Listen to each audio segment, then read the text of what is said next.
오늘 우리가 함께 볼 말씀은 신명기 11장 14절의 말씀입니다. 우리 같이 기도하고 그리고 함께 말씀 보겠습니다.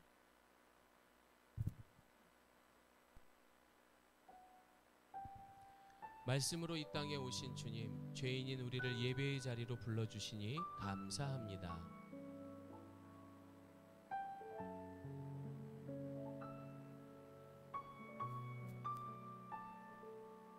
예수님의 이름으로 기도드립니다. 아멘. 오늘 우리가 함께 볼 말씀은 신명기 11장 14절 말씀입니다. 우리 한 목소리로 같이 합독합니다. 시작. 여호와께서 너희의 땅에 너희가 포도주의 기쁨을 얻을 것이요. 아멘. 한 번 더 읽어볼까요? 시작. 여호와께서 너희의 땅에 이른 비 늦은 비를 적당한 때에 내리시니 너희가 곡식과 포도주와 기름을 얻을 것이요. 아멘.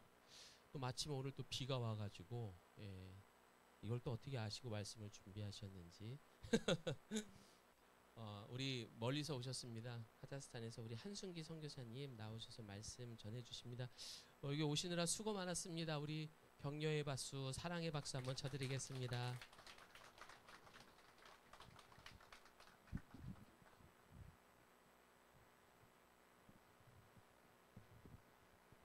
할렐루야.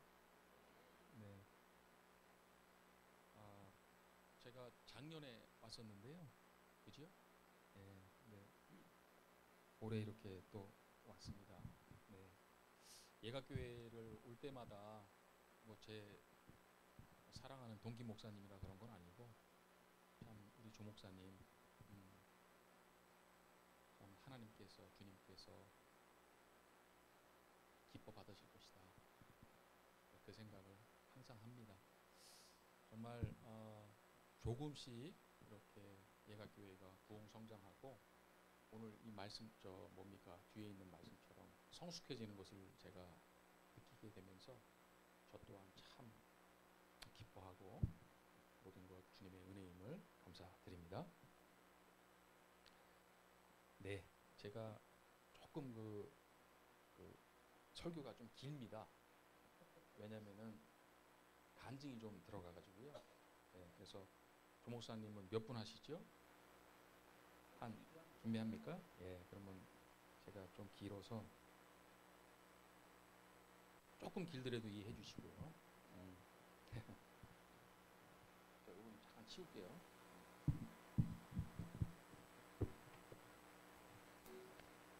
이른 비 늦은 비의 은혜라는 제목으로 제가 말씀을 전하도록 하겠습니다.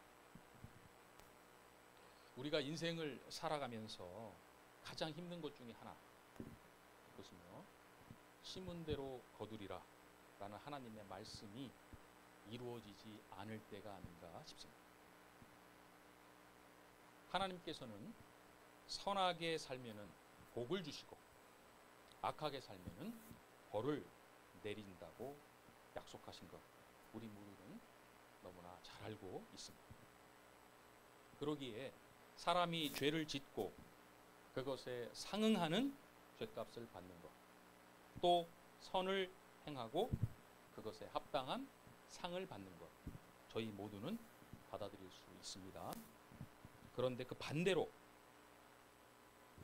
죄를 지은 자가 잘 되는 것을 보거나 특별히 선을 행한 자가 고난과 시련을 경험하게 되는 것을 저희가 볼 때에는 이것이 왜 하나님께서 이것을 허락하셨을까라고 생각하며 받아들이기가 좀 어려울 것입니다. 하지만 그럼에도 하나님께서는 우리를 너무나 사랑하시지만 사랑하는 자녀에게 우리의 지혜로는 도저히 이해할 수 없는 이 고난과 시련을 허락하신다는 것입니다.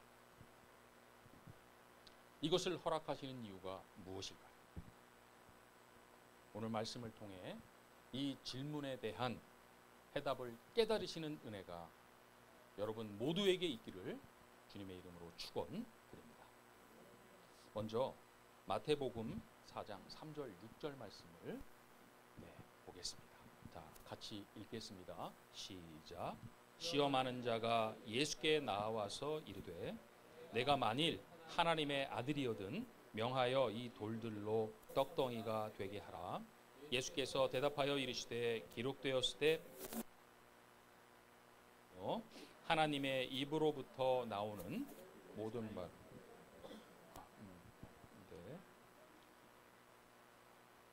다 읽었나요? 6절까지? 그죠? 자, 6절 시작. 이에 마귀가 예수를 거룩한 성으로 데려다가 성전 꼭대기에 세우고 이르되 내가 만일 하나님의 아들이거든 뛰어내리라. 기록되었을 때 그가 너를 위하여 그의 사자들을 명하시리니 그들이 손으로 너를 받들어 발이 돌에 부딪히지 않게 하리로다 하였느니라. 아멘. 주님께서 공생애를 시작하기 전 광야로 성령님께서 인도하고 이제 주야로 40일 금식한 후에 사단이 와서 주님을 유혹하는 장면이죠. 여기에서 사단이 주님에게 말씀하는 것의 의미 무엇일까요? 무엇을 말하고 싶은 것일까요? 너가 하나님의 아들이라면 왜 이렇게 살아? 네가 하나님의 아들이라면 왜 고난과 시련을 받고 사느냐는 말이야. 다시 말합니다. 하나님의 아들이라면 세상의 권세와 영광을 누리며 사는 것이 당연한 것 아니냐라고 지금 사단이 누구에게요? 주님께 얘기하고.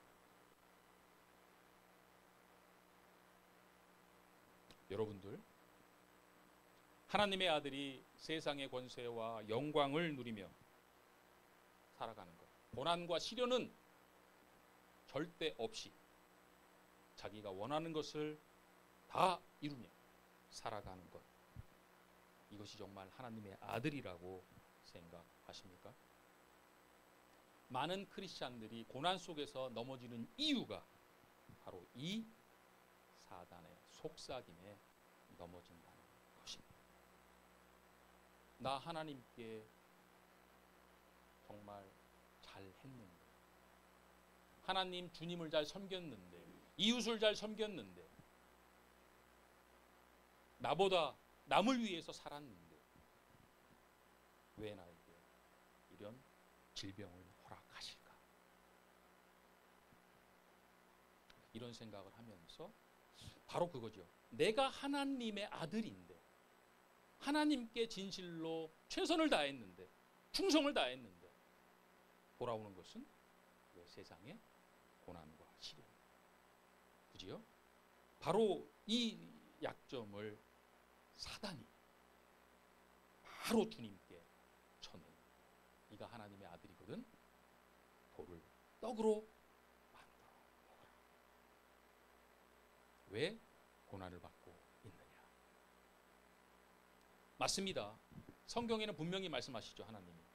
하나님의 자녀는 의인이 되고 의인은 축복을 받는다고 약속하셨기에 이 불변의 법칙이 왜 우리는 세상 속에서 이루어지지 않는 것을 보는 것일까라고 생각하면서 저희가 많이 넘어지죠.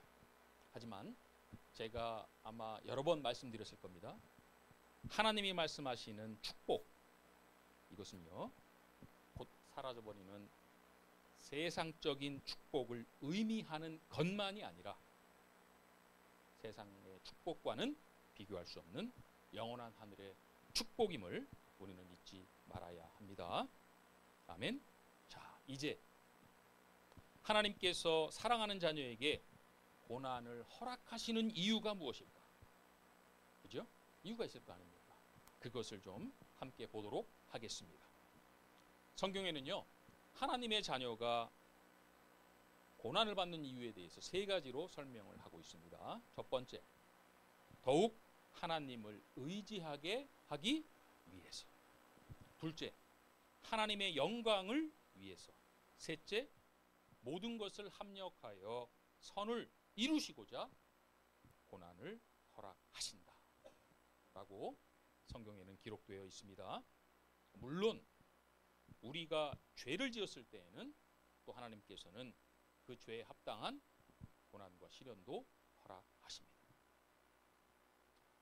여기에서 왜 우리는 고난을 경험하게 되면은 하나님에게 집중하게 되는가? 왜?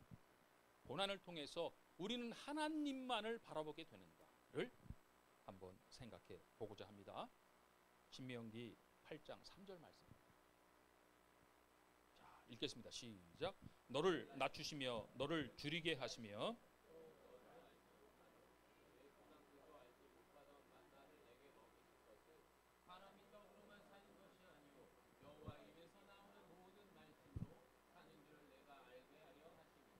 아멘.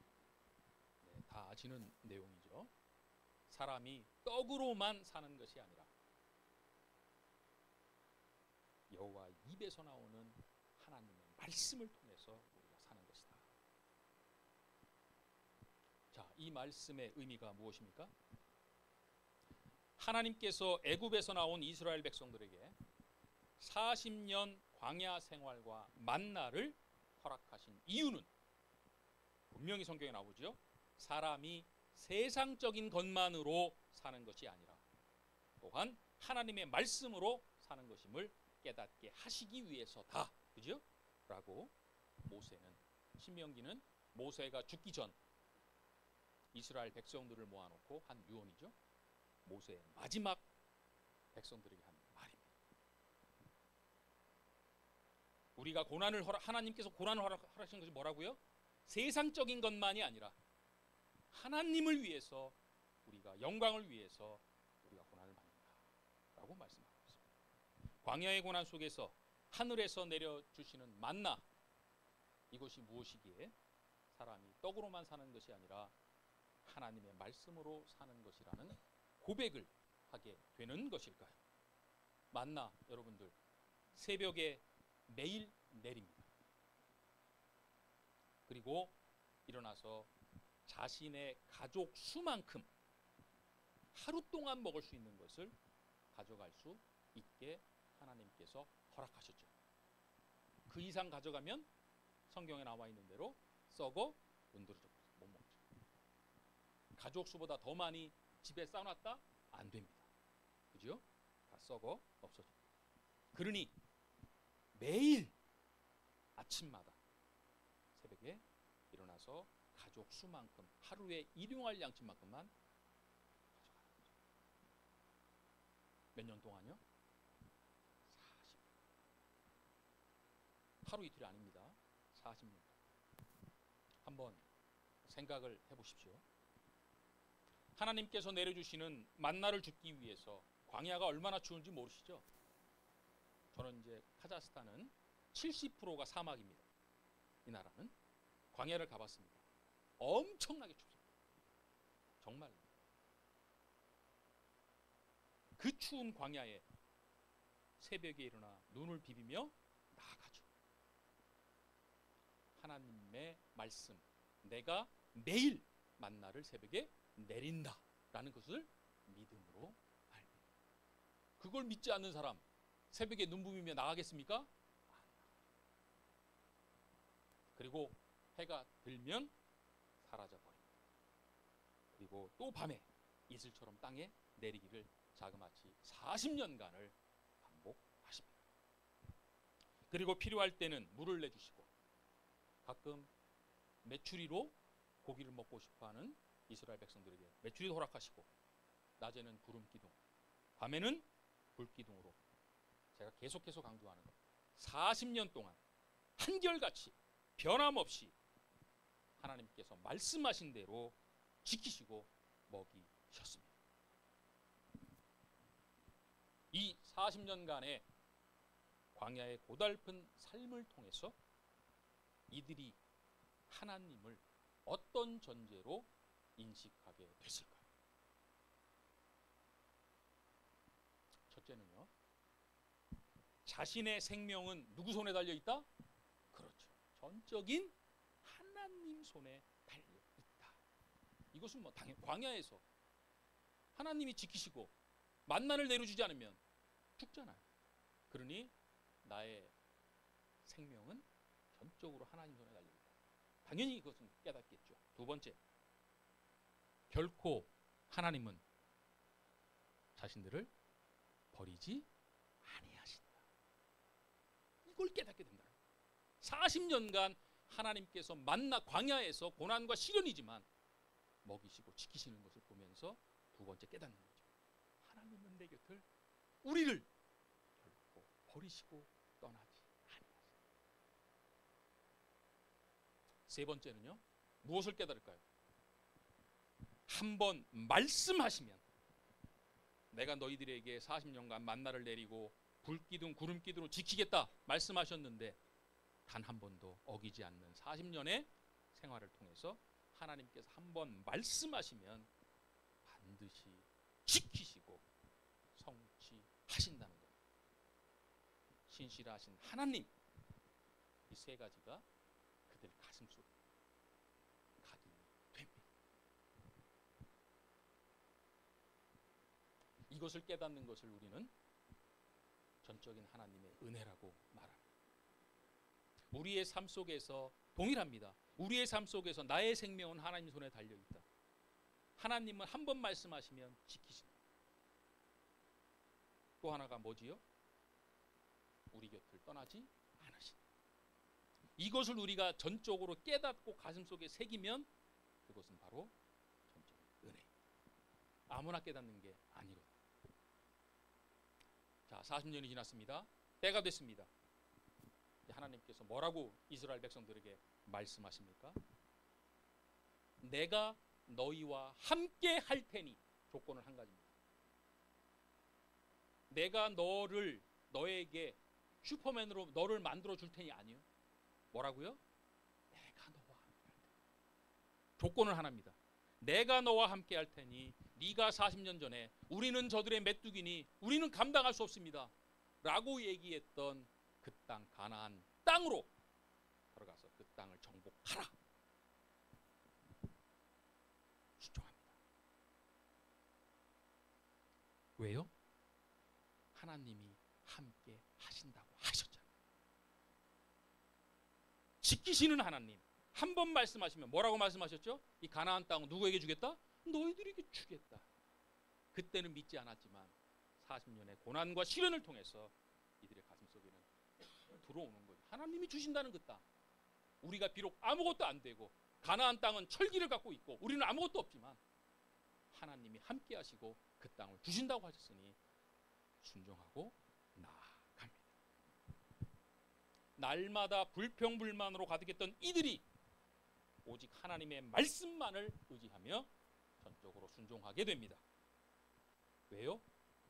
자신들이 하나님의 말씀에 순종하기만 하면 언제나 함께 하시며 그분이 지키시고 다 행하실 것을 온전히 믿었기 때문입니다. 아멘. 이게 바로 믿음이에요. 다른 거 아니에요.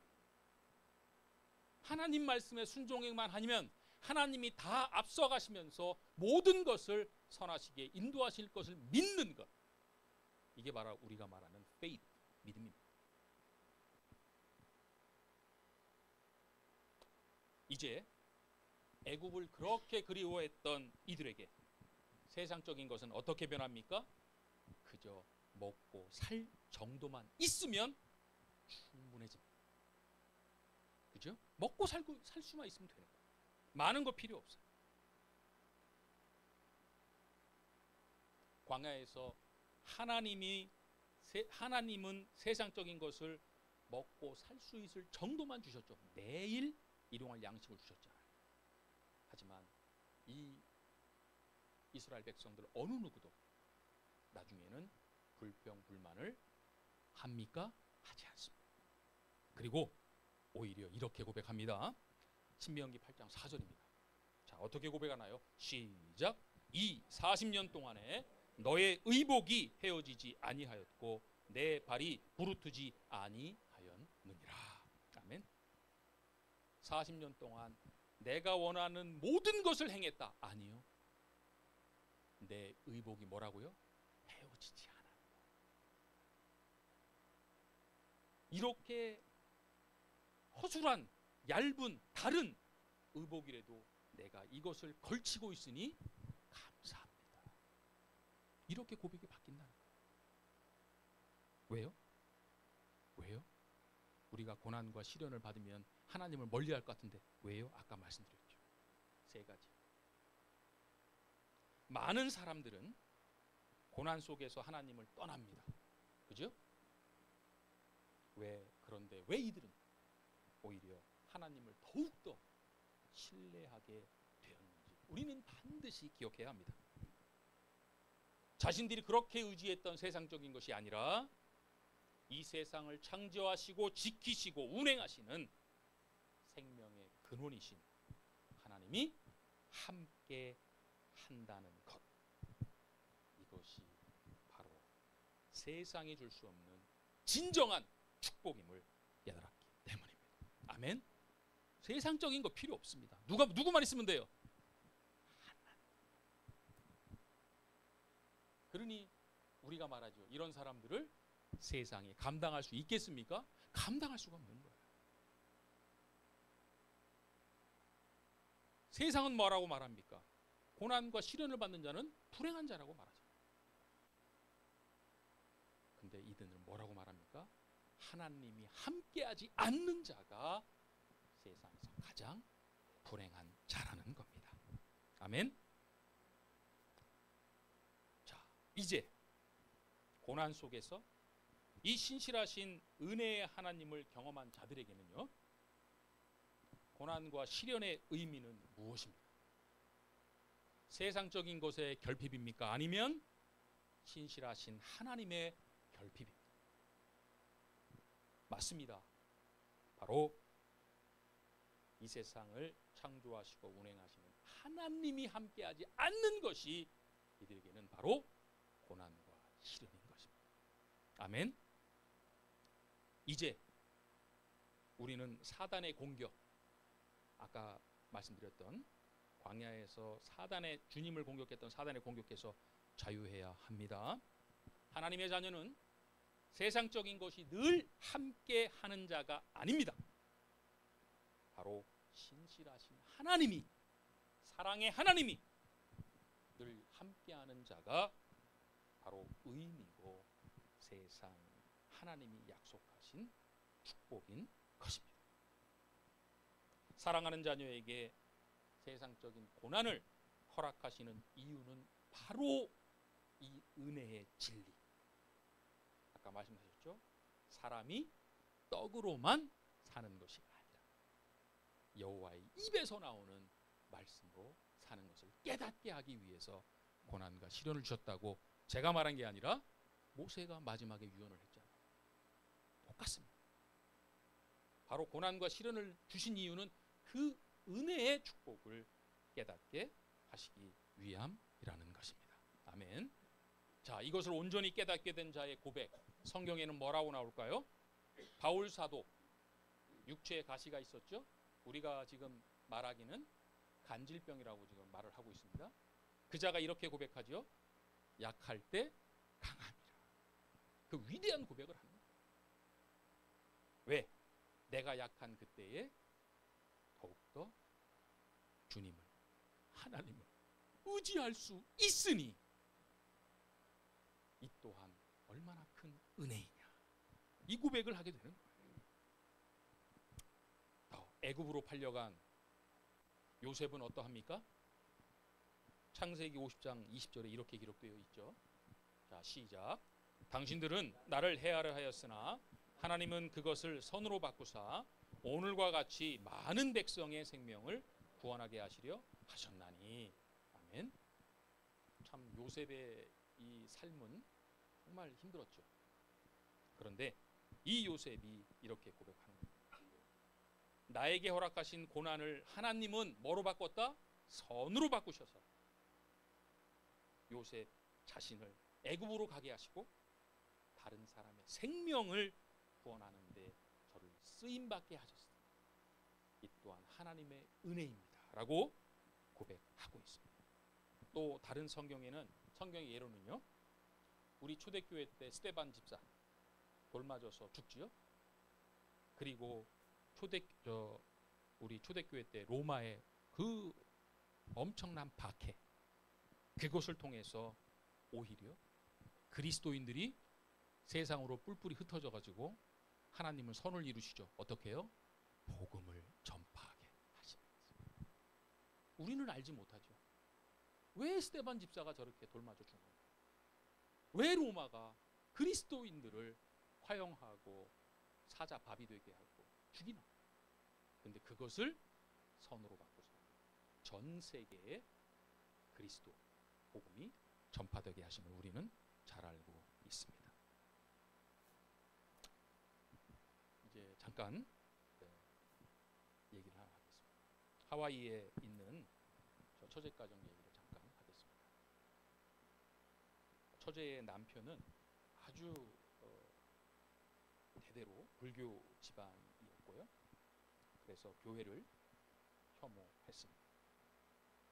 그래서 남편인 빼고 처제랑 아이들은 교회를 나갔지만은 남편은 끝까지 교회를 나가지 않았습니다. 한 석 달 전에 처제의 남편 자전거를 타고 회사를 가다가 트럭과 충돌을 하게 됩니다. 그리고 너무 크게 충돌이 돼서 자전거가 헬멧 썼지만은 튀겨 나가며 헬멧도 벗겨지면서 목 뒤에 여기를 다치게 됩니다. 그리고 지금은 몸을 움직이지 못하는 상황입니다. 그냥 누워 있습니다. 하지만 이렇게 불신자였던 이 동서가 지금은 주님을 영접했고요. 주님만을 의지하고요. 주님의 자녀가 되었습니다. 그리고 주님을 찬양하고 서로 가족들의 사랑과 믿음이 충만한 사랑의 가정과 믿음의 가정이 되었습니다. 제가 전화해서 얘기하면 계속해서 저에게 말합니다. 아멘, 아멘, 아멘. 세상적인 것으로 보면 분명 불행이고 고난이고 시련이 맞습니다. 하지만 하나님의 관점으로 보면 하나님만을 의지하게 되었고요. 그분과 함께하고 그분만 집중하고 온 가족이 주 안에서 기뻐함이 넘쳐나는 가정이 됐다. 주님의 관점, 하나님의 관점으로 보면 이 가정이 주님이 기뻐 받으시는 가정이 아니겠습니까? 처제가 저에게 전화 와서 이렇게 얘기합니다. 사고 나기 전과 비교하면 몸을 움직이지 못하는 비참한 상황 맞다. 그런데 사고가 난 이후 날마다 조금씩 회복되어짐에 감사하다. 아멘입니까? 너무 은혜. 사고 나기 이전과 비교하면 안 되고 사고가 났을 당시 의사가 당신 남편 죽었습니다. 살 수 없습니다. 라고 얘기했던 그 당시랑 비교하면 3개월이 지나서 지금 손가락도 못 움직이지만 조금씩 이렇게 한다는 거에 너무 감사하다. 지금은 병상에 누워있지만 1년이건 2년이건 3년 후에 휠체어를 탈지도 모른다는 소망. 더 나아가서 목발을 짚고 걸을 수 있을지도 모른다는 그 소망. 그 생각만 하면 주님께 감사하다는 거예요. 그 소망을 갖게 해주셔서. 그리고 무엇보다 하나님을 더욱 의지할 수 있음에 감사합니다 라고 저한테 울면서 고백을 합니다. 제가 이 처제 가정에게 주었던 말씀은요, 사사기 삼손에 대한 말씀이었습니다. 16절 22절 말씀인데요, 제가 읽겠습니다. 그의 머리털이 밀리은 후 다시 자라기 시작하니라. 아멘. 삼손이 이제 눈이 뽑혔죠. 그리고 그 이방 성전에서 우리가 그걸 돌리고 있는데, 그때에 가장 비참하고 가장 낮아진 그 삼손에게 주님이 주신 말씀입니다. 그의 머리털이 밀린 후에 다시 자라기 시작하니라. 아멘. 이 소망을 주시는 하나님, 우리는 이 은혜의 소망의 하나님이 아버지임을 잊지 않기를 소원드립니다. 누군가에게는 오늘은 그냥 평범한 하루이지만 은혜가 간절한 자에게 너무나도 가장 의미 있고 소중한 은혜와 감사의 하루가 됨을 또한 잊지 않기를 소원드립니다. 자, 이제 정리합니다. 하나님의 자녀에게 고난은요, 아까 말씀드린 대로 세상적인 결핍이 아니라 뭐라고요? 하나님이 함께하지 않는가. 이것이 바로 하나님의 자녀에게는 고난과 시련임을 말씀드렸습니다. 자, 아브라함은 어땠습니까? 하나님이 약속하신 자녀가 몇 년간? 15년간 태어나지 않았죠? 어떻게 보면 아브라함은 왜 하나님 약속하신 자녀를 주지 않습니까? 라고 힘든 시절을 보냈을 겁니다. 그런데 아브라함은 단 힘든 시절이라고 말한 적이 없습니다. 왜요? 하나님이 함께 하셨기 때문에. 하나님이 함께 하셨기 때문에. 아들이 15년간 없었어도 아브라함에게는 전혀 고난과 시련이 안 됩니다. 다윗은 어떻습니까? 기름 부음 받고 왕이 된다는 지 10년간을 사울에게 쫓겨다니죠. 죽음 앞에 수없이 섰지요. 그런데 이 위대한 고백을 죽음 앞에서 하죠. 시편 23편에 뭐라고 말합니까? 여호와는 나의 목자시니 내게 부족함이 없으리로다. 아무나 할 수 없는 이 위대한 고백을 그 죽음 앞에서 고백했다는 것입니다. 세상적인 축복으로 왕이 된 이후에 이 고백을 한 게 아니라 언제요? 사울 앞에 죽음의 앞에서 다윗이 고백을 했다는 것이 위대한 겁니다. 여호와는 나의 목자시니 내게 조금 부족함이 없으리로다. 주님의 삶은 또 어떠합니까? 마태복음 27장 46절 말씀입니다. 자, 읽겠습니다. 시작. 제9시쯤에 예수께서 크게 소리질러 이르시되 엘리 엘리 라마 사박다니 하시니 이는 곧 나의 하나님 나의 하나님 어찌하여 나를 버리셨나이까 하는 뜻입니다. 아멘.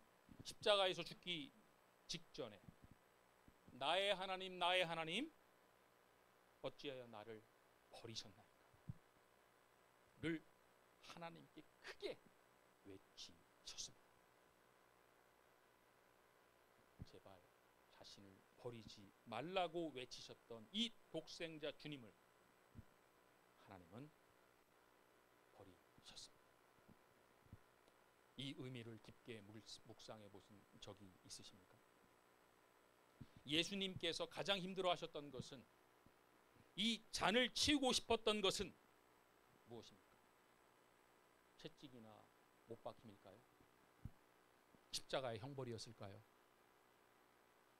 예수님이 가짜다, 하나님의 아들이 아니다 라고 주장하고 공격하는 자들은요, 이 예수님의 외침과 고백을 보고 봐봐, 하나님의 아들이 아니야.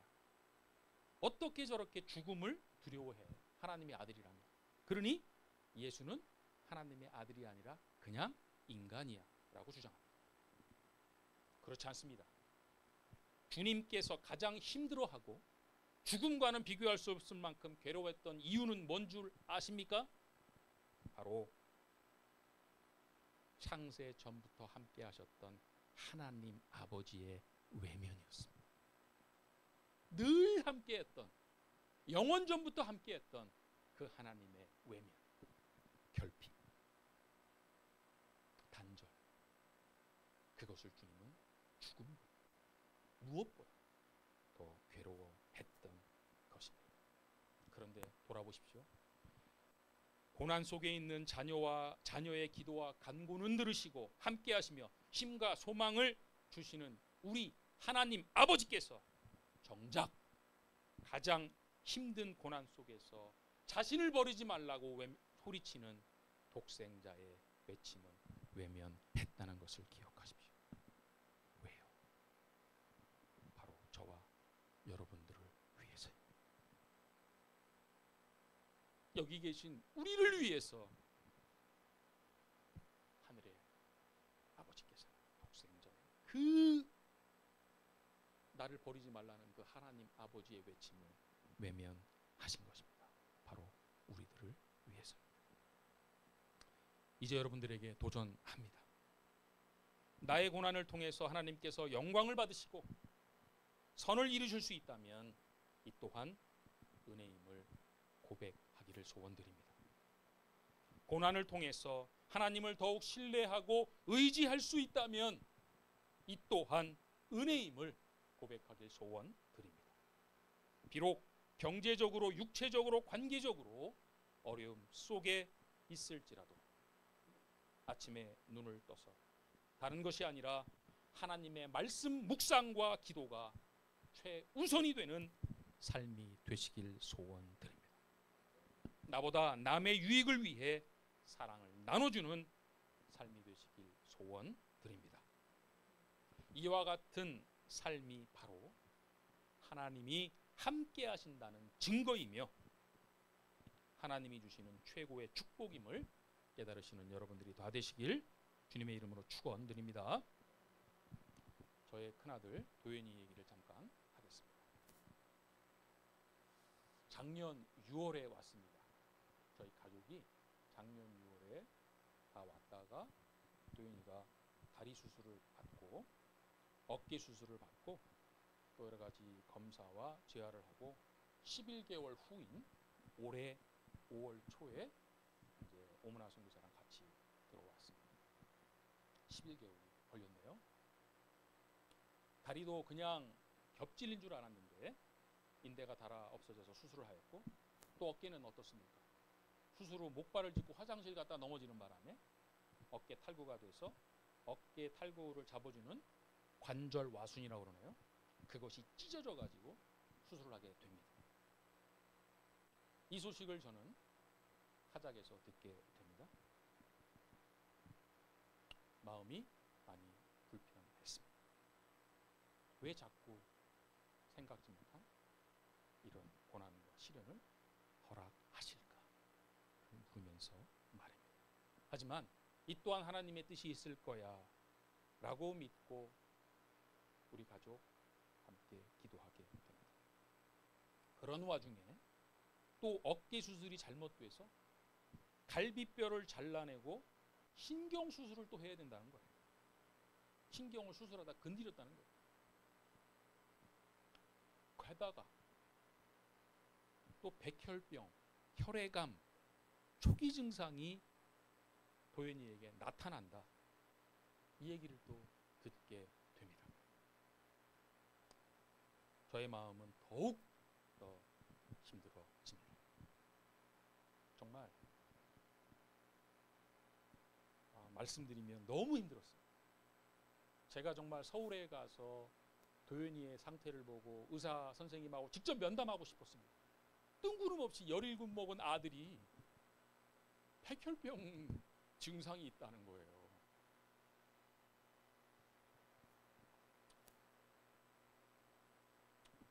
더 이상 수술은 없이 치유할 수 있도록 저는 기도하게 됩니다. 제가 우리 목사님에게도 말씀드렸죠. 그런데 어렵게 서울대에서 이제 신경 수술을 잡혔는데 아시다시피 올 초에 의료 파업이 있었죠. 그래가지고 결론은 전공의가 이탈하면서 수술을 못하게 됩니다. 안 한 게 아니라 못하게 됩니다. 이에 수술 대신 재활과 약물을 병행하게 되죠.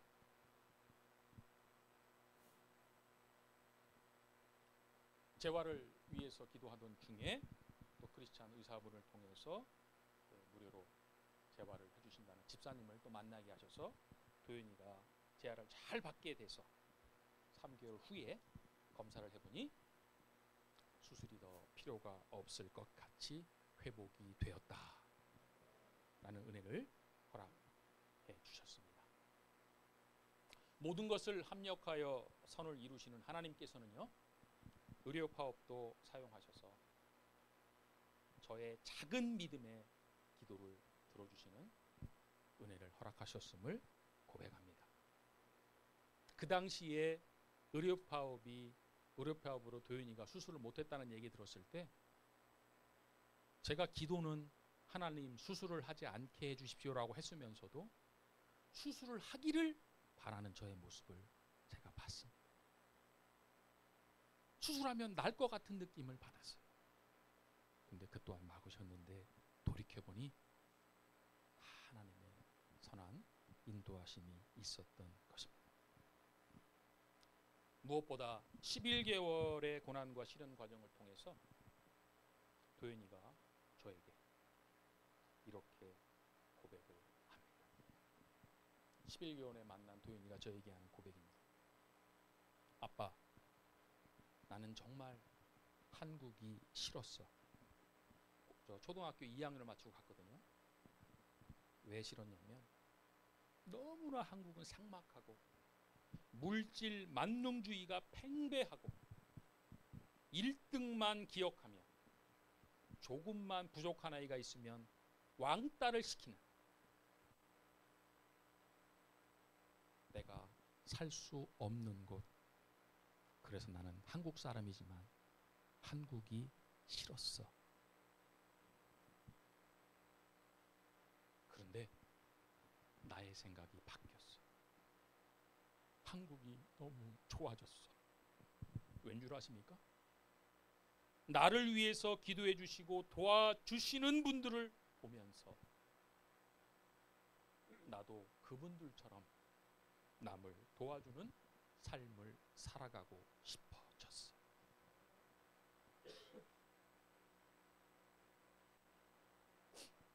그래서 아픈 사람들을 사랑으로 섬길 수 있는 간호사가 되고 싶어, 아빠.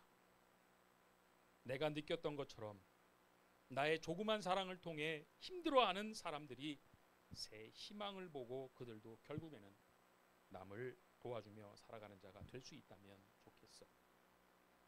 나는 하나님이 늘 나와 함께 하고 계심을 피부로 절실히 느끼고 있어. 이제는 내가 아닌 그분을 위해 살고 싶어, 아빠. 세상은 말합니다. 글을 읽고 쓰지 못하는 아들을 두어서 얼마나 마음이 아프냐고. 생각지도 못한 수술을 하게 되어서 얼마나 힘드냐고. 도연이가 1년을 휴학했습니다. 동생과 같은 학년에 같은 반을 다니게 돼서 얼마나 마음이 불편하냐고. 이제 다 큰 도연이는 앞으로 어떻게 살아갈 수 있을까 걱정이 되겠다고 말하며 저를 위로합니다. 맞습니다. 세상의 눈으로 보면 그들의 말이 다 맞습니다. 하나도 틀린 거 없어요. 하지만 하나님의 관점, 하나님의 눈에는 하나님이 늘 함께 하시며 자신을 선하게 이끄심을 믿고 의지하며 자신이 받은 사랑을, 섬김을 기억하며 도움이 필요한 자들에게 도움을 줄 수 있는 삶을 살고 싶어하는 이 도연이의 고백을 하나님은 어떻게 보실까? 세상의 관점으로 보면 안타까운 아이지만 하나님의 관점으로 보면 11개월의 고난이 하나님만을 바라보는 이런 아들로 변하게 되었다는 것입니다. 이것을 저는 전적인 하나님의 은혜라고 말할 수밖에 없지 않겠습니까? 고난 속에 있는 자들이 하나님이 함께 하심을 어떻게 믿게 되고 깨닫게 되는 줄 아십니까? 광야의 이스라엘 백성들은요, 하나님이 함께 하시는 것을 어떻게 알았죠? 바로 하나님의 이적이죠. 구름 기둥, 불 기둥, 만나, 그리고 돌을 치면 물이 나오는 이런 이적을 보면서 아, 하나님이 우리와 함께하고 계시다. 그런데 지금은요, 도윤이가 고백했던 것처럼 도움이 필요한 자들을 주님께 받은 사랑을 기억하며 사랑으로 섬기는 자들을 통해서, 그분들을 통해서 그 도움이 필요한 자들은 나의 기도와 간구를 하나님이 들으시고 저 자들을 통해 하나님의 사랑을 전하고 있구나 라고 깨닫게 된다는 것 잊지 않기를 소원드립니다. 그리고 이 사랑을 받은 자들은요, 반드시 받은 사랑을 기억하며 세상에 돌려주는 삶을 살아간다는 것. 이게 하나님이 우리에게 허락하신 섭리인 거죠. 받은 사랑을 기억하며 이 받은 사랑을 기억한 자는 반드시 다른 사람을 도우며 사랑하며 살아간다는 거죠. 저도 예각교회의 기도와 사랑의 섬김을 늘 기억하면서 카자흐스탄의 영혼들을 더욱더 사랑으로 섬길 수 있었음을 고백합니다. 자, 오늘 본문 다시 한번 읽겠습니다. 자, 시작. 여호와께서 너희의 땅에 이른 비 늦은 비를 적당한 때에 내리시리니 너희가 곡식과 포도주와 기름을 얻을 것이요. 아멘. 자, 여러분들에게 마지막 질문을 드립니다. 물이 넘쳐나며 마르지 않는 나일강, 늘 곁에 있는 애굽이 적과 꿀이 흐르는 땅입니까? 아니면 신실하시고 사랑하시는 하나님께서 우리가 원할 때가 아니라 하나님이 보셨을 때 가장 좋은 때, 적당한 때에 비를 내려주심을 온전히 믿음으로 하나님 한 분만을 의지하며 함께하는 가나안 땅이 적과 꿀이 흐르는 땅입니까? 내가 원하는 것과 늘 함께할 수 있는 것이 아니라 나를 너무나 사랑하시고 결코 떠나지 않으며 함께하시며 가장 선한 것으로 응답하시는 하나님만을 의지하며 함께하는 것, 그것이 바로 세상에서 가장 좋은 적과 꿀이 흐르는 땅임을 고백합니다. 여러분도 저와 같은 고백하기를 소원드립니다. 사단이 주님을 공격한 것처럼 네가 하나님의 아들이면, 의인이면 세상의 권세와 영광을 누리는 것이 당연하다라는 생각을 내려놓으시고 나를 너무나 사랑하셔서 영원전부터 함께 하셨던 독생자 예수를 외면하시며 내어주신 사랑의 하나님께서 나에게 고난과 시련을 허락하셨다면 이 고난을 통해 하나님을 더욱 의지하고 선을 이루시고 영광을 받으시기 위함임을 믿는 믿음으로 승리하시는 여러분들이 다 되시길 주님의 이름으로 축원드립니다. 사랑하는 자녀에게 고난을 허락하시는 이유, 자기중심, 세상적인 것의 중심에서 먼지만도 못한 나를 위해 독생자를 내어주심으로 우리를 향한 하나님의 사랑을 확증하신 하나님 중심으로 모든 것을 바꾸게 하는 내가 죽고 그리스도가 사시는 은혜의 시간임을 깨닫으시는 여러분 되시길 소망합니다. 자, 마지막으로 온전히 자신이 아닌 오직 하나님 중심의 삶을 사신 주님의 겟세마네 동산의 기도를 읽고 마치도록 하겠습니다. 읽겠습니다. 시작. 조금 나아가사 얼굴을 땅에 대시고 엎드려 내 아버지여, 만일 할만하시거든 이 잔을 내게서 지나가게 하옵소서. 그러나 나의 원대로 마옵시고 아버지 원대로 하옵소서 하시고. 아멘. 이 주님의 기도가 모든 삶 속에서 저와 여러분 모두의 기도가 되길 소원드립니다. 아멘. 제가 찬양을 하나 하겠습니다. 같이 내 안에 사느니.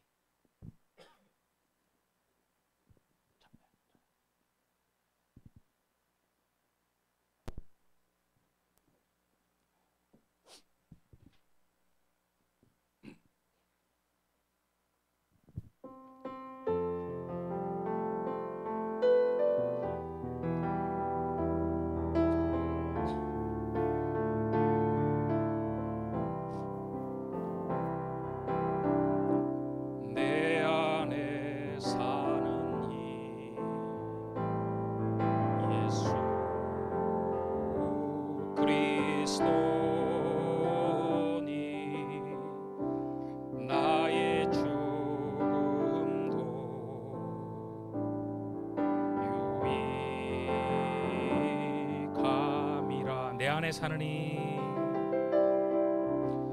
내 안에 사느니 예수 그리스도니 나의 죽음도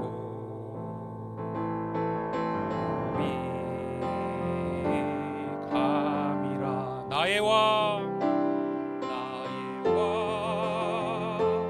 내 노래 내 생명 또 내 기쁨 나의 힘 나의 검 내 평화 나의 주 내 안에 사느니 내 안에 사느니. 믿으십니까? 오 그리스도니 나의 죽음도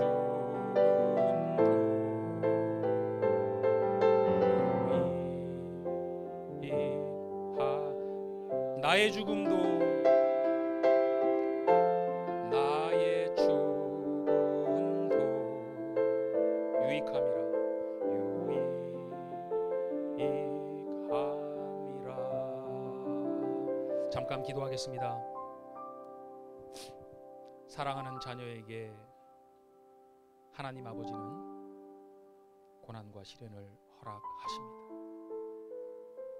그 고난과 시련을 통해 하나님을 더욱 의지하게 하시고 영광 받으시고 모든 것을 다 바꾸셔서 선을 이루셔 이 세상에 생명을 구원하시는데 사용하십니다. 그러니 우리의 고난과 시련이 이 신실하신 하나님, 사랑의 하나님이 결핍되는 것이 되기를 소원드립니다. 세상적인 것이 아니라 그것은 우리가 먹고 마실 수만 있으면 충분합니다.